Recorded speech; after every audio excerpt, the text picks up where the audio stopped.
Okay, here we are, Citizens Eye today up at Caribbean Court, and I've got with me Sandra Gaskin. Outreach worker. Outreach worker for Caribbean Court. Can you tell me a bit more about your role? My role at Caribbean Court is to take care of all the carers who we've got attached to the centre. Our service users in the centre come during the day for daycare, lunch club. We also do mobile meals. My work is to make sure that the carers have monthly meetings and special occasions like Carers Week. Each year, instead of doing the whole week, we will just have one day's event. Yeah. At the event, we will have a number of displays for the elders and their carers. We'll have a bit of music, and we'll also have food laid on sale. All the elders in Caribbean Court are important to us, and their carers are more important because 9 times out of 10 the carers are left out. So what I do, I make sure that they have training sessions laid on. Again, I have monthly meetings for them, and what I've started to do each year for them to relax and enjoy themselves, I now have a ladies' weekend where all the ladies go away for the weekend. We have spas and saunas and jacuzzis, and we have fun at the hotel. And this is to promote the carers and let people know that they do a grand job. Any age, anyone can be a carer, but here at Caribbean Court, our ages start from 55 and up. Along with the outreach work, I have to go out into the community and find those service users and bring them in, and we make sure that they have a wonderful day, they have a nice hot meal. And from having the service users in at Caribbean Court, this is where I get my carers from.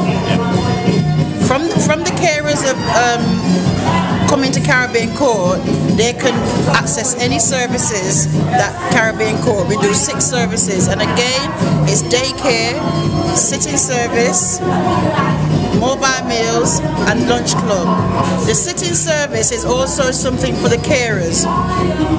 A social worker will say to me, someone needs some help, and what I will do, I will attach a worker for the carer to go out and enjoy themselves while someone sits in the home with the service user, and that gives the carer a break. She can go and do whatever she requires, whether it be the gym, whether it be going for a walk, whether it be socializing. And with that, she can feel comfortable that somebody who is appropriate is sitting at home with him or her loved one. Yeah, so you know your client base, are they based from all over Leicester? Our client base is city and county. Wow. Our county ones will come from Bassett Street in Wigston, and our city ones could be anywhere throughout the city.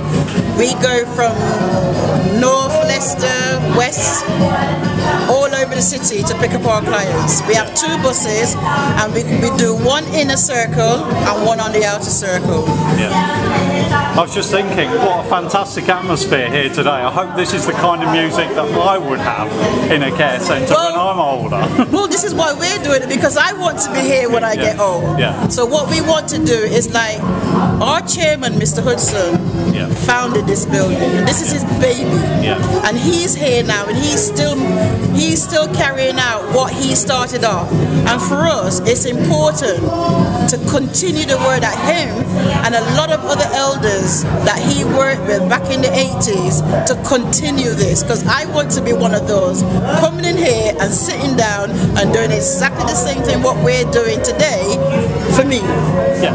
Now, are there any specific sort of like issues for sort of like the elders regarding caring, or is it similar to It's across the board. No, it's across the board. But 9 times out of 10, we'll find that to have their own culture doing certain issues and certain things for them is better. It works better that way because they can communicate with each other.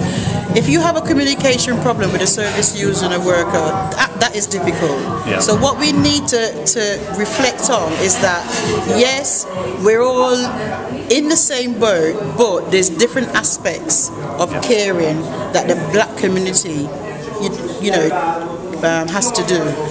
We're not doing a divide. It's just communication is the key.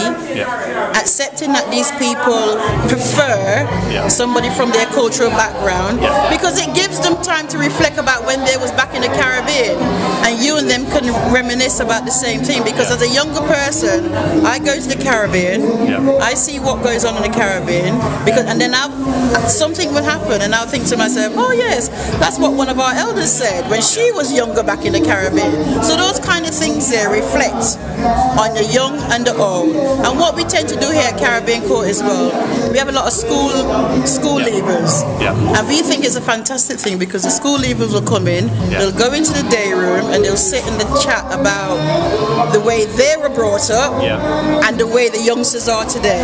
Right. And by the time the school leavers leave here for placement, they've had a fantastic week or two.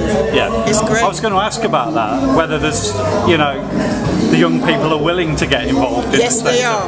They're a bit skeptical at first because they really don't know anything about Caribbean Court. But once they've come into Caribbean Court and they get to... The thing about it is the elders make them feel welcome.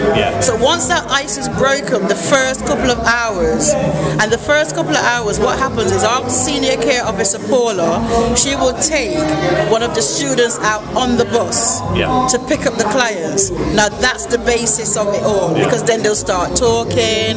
So by the time they get back into the building, and by the time the second day come along, you'll think they've been here for the whole week.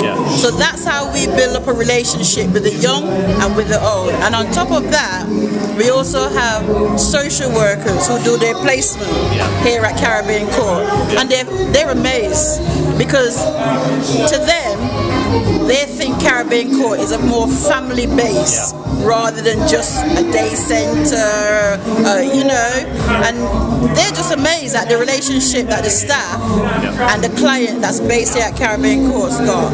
Our meals are cooked every day, 365 days a year. It looks absolutely beautiful. It is. I mean, we have mobile meals that the city council drivers delivers. We have the lunches that the people can come in off the street and have a meal. The daycare clients and the lunch club clients that's already in the building, they come and have their dinners. Christmas we're open, New Year's we're open. We're open all year round for meals. So anybody watching this, Sandra, who doesn't know about your services, how would they get in contact? Well, we have a number of, we've got leaflets, we've got the outreach worker, we're also on the website. What I would ask people to do is contact Caribbean Court. Anybody at Caribbean Court can give them that information. If anybody goes to the African Caribbean Centre, the African Caribbean Forum, they know about us.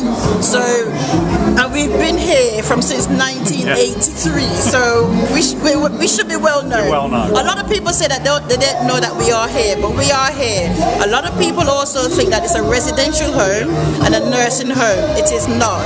It's a place where we go, we pick up our elders, we bring them in, we have an activity every day, because on Monday we have Bible reading, Tuesday we take them shopping, Wednesday we have armchair exercises, plus we have a lady that come in and do cards, Thursday is bingo, and Friday is DVD day. And if you want to watch a Western, come to Caribbean Court, because that's all we have on a Friday, because they love their Westerns. And then on top of that, we have different displays, we have different presenters, we have a number of people coming and give presentations, healthy eating, therapies. We have a lot going on at Caribbean Court, and all I say is you don't have to be old to come to Caribbean Court, because don't believe that those people sitting in there are old. Don't believe it. Sandra, thanks for the interview today, and I hope the work continues, because it's fantastic here today. Thank you very much. Thank you. Thanks.